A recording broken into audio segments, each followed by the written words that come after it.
Hey, welcome to Gluten-Free and Me. Today we are going to do our world famous, and at least as far as we're concerned in our house, chicken fingers.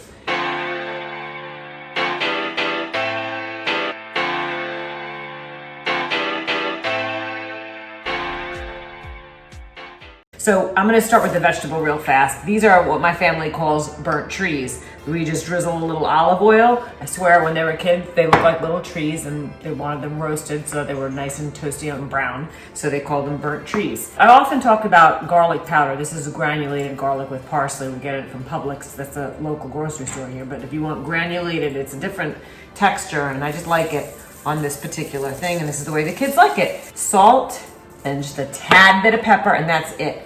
And I put it in a 375 for at least 30 minutes. Okay, I'm gonna put them aside right now with my peppers, which I'm gonna roast. I got some jalapenos on there, some green and some reds, and I season them the same way. Chicken fingers. Get chicken breasts, no skin, clean and cut. I've taken the chicken breasts already and cut them into strips to make fingers. Okay?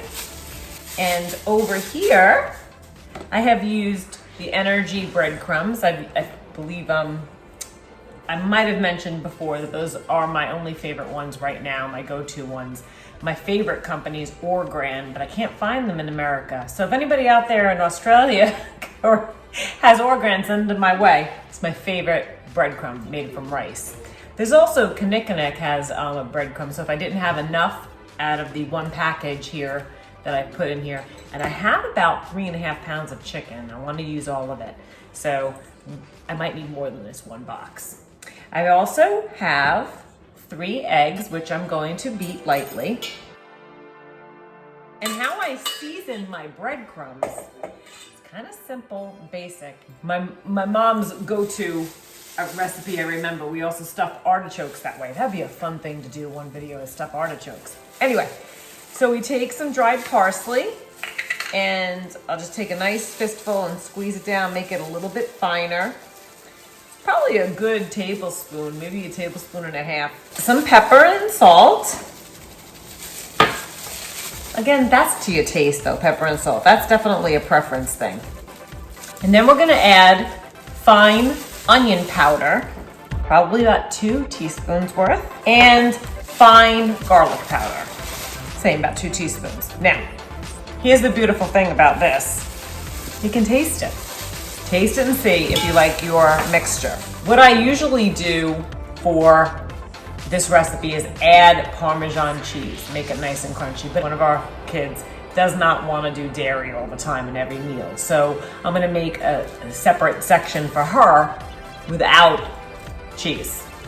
So I'm gonna pull some aside for her. Oh, the things we do for our family. It's like side order cook. I can see right off the bat I'm gonna need some more breadcrumb after pulling off that reserve from my other daughter. So better safe than sorry. Maybe we can even double dip them and make them really crunchy. I'm gonna add a little bit more. Just half that container. Half is good. Now, of course, I have to re-season this portion, so remember, whenever you add to your recipe, put your seasoning so you get every bite has some flavor. All right, now that we know that my daughter's is aside, we added enough, I'm gonna add my Parmesan cheese. Just straight up Parmesan cheese, I'll mix it. I'm gonna say at least 1/4 cup of Parmesan cheese. Now, for my mom's kicker, she added the olive oil to the mixture and just keep working that breadcrumb in your hand, squeeze it. Now of course we can take one of our oils and maybe spray on top if you want some crunch. I have an avocado oil in there that I'll spray, but this breadcrumb mixture is really good with just a little bit of olive oil mixed in. And if you can see, just makes it a little darker so you can see how you're working the breadcrumbs when the breadcrumbs are getting darker from the moisture of the olive oil. A couple of tablespoons is what it probably amounts to. All right, Nala's here. Where'd you think she was? Hello, Nala. You smell garlic? Are you my basset hound of dough. Oh gosh, so dramatic. So you already know I'm a big fan of parchment paper on the baking dishes. I'm also pretty much a big fan of an assembly line. So I have the eggs beaten right here. I have 3 eggs beaten. I got the breadcrumb mixture and I got the already cut up chicken breast. Here we go. We're gonna dip it in there.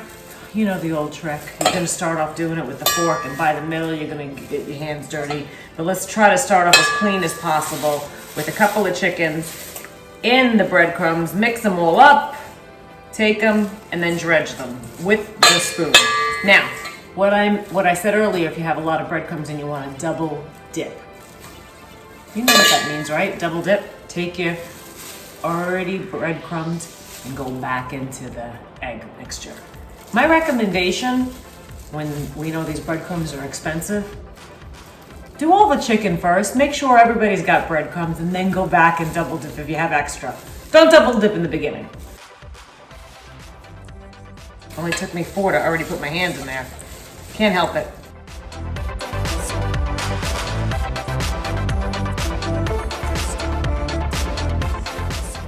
See how nice and coated they already are? If you see some empty spaces, pat it down, jiggle it off. You see any extra breadcrumbs on your baking dish, put it back in the mixture. And there we go. Those are gonna look great.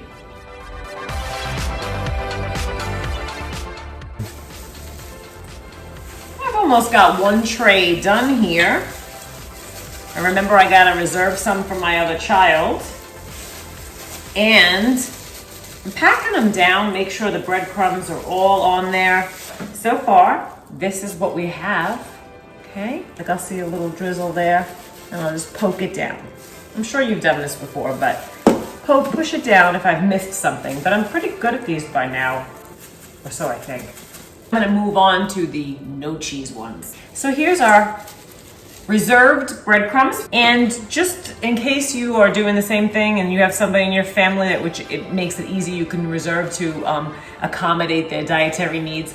I always do the toothpicks. I put some toothpicks inside of the different item for my daughter. So the little things, it's worth it because chicken finger night is kind of fun.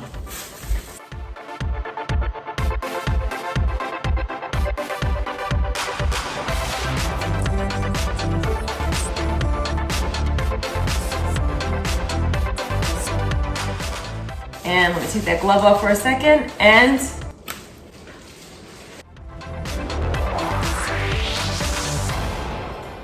all right, so everything is done. Breadcrumbs are pounded in on her side. I'm making a little barrier. And now guys, I don't know if you've ever done this, but if you've dipped raw eggs and chicken into your breadcrumbs, it's not really my recommendation to reserve it, but by all means, if you've made a breadcrumb mixture that you have a good example is stuffed in an artichoke and it doesn't have any raw contact and you're just taking handfuls out of it, but you have extra, put that aside for the next thing. Maybe put it aside to add for your chicken fingers. So that's my suggestion. Be safe in your kitchen. So avocado spray, a little bit on top. We already have the oil in the breadcrumb mixture, and I like to do a little salt sprinkle on top. Into your 375 oven. I have a convection oven, so it's going to be 375 convection for at least 20 minutes, okay? Then we're going to look at it. If your family's like mine and wants it crunchy, and you have temperatured those chicken fingers and they're already cooked at your 165, that's the temperature you want, then you want more crunchy, be diligent, put them on broil, and spy them through there. Make sure you don't have anything burning. You don't want your parchment paper to burn if you just want that extra crisp. I'm looking pretty good. 20 minutes in a 375 oven. I know my family, so I am going to make these toast up just a bit more. I'm standing right here, so I'm gonna broil them for about 1 to 2 minutes. We'll see then. Okay, I like to temperature the chicken always. So how do you temperature something that's that small when there's a sensor on your temperature gauge? You just stack them like so. Can you see? And I am at 165, well over 165. They look crunchy and golden. I think they're ready to come out. Well, here you have it. Chicken fingers, nice and crunchy. 165 on the temperature. Burnt trees, roasted peppers. It's my kitchen. It's your kitchen. Enjoy your chicken finger dinner.